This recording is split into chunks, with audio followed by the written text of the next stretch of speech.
சரி, இப்போ சாபம் இந்த தலைப்பு என்னன்னு பார்ப்போமா? யார் சாபமிட்டால் அது பலிக்கும்? பல பேர் சொல்லுவா, தாய் விட்ட சாபம் பலிக்காதுன்னு. பலிக்கும். தாய் சாபம் கொடுத்தா பலிக்கும். உனக்கு உசுறு மட்டும்தான் போகாது. தாய் சாபம் கொடுத்து உசுறு போகவே போகாது.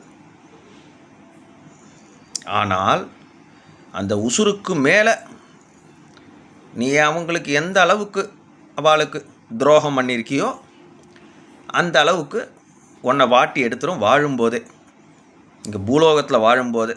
அதுக்கப்புறம் நரகத்தில் போய் அது வேறு விஷயம், அது டாப்பிக்கே வேறு. அதனால் இந்த சாபம் அப்படின்னு சொல்லக்கூடிய டாப்பிக்கை பற்றி பேச போகிறோம். பாருங்கள் ஃபர்தராக. அந்த தாய்க்கு யார் ஒருவன் கடைசி காலம் வரைக்கும் வச்சு கரெக்டாக பராமரிக்கின்றானோ அவனுக்கு சொர்க்கத்தில் நிரந்தரமான இடம் உண்டு. வாழும்போது கூட அவன் கஷ்டப்படலாம், ஆனால் சொர்க்கத்தில் நிரந்தரமான இடம் உண்டு. அது மட்டும் அல்ல,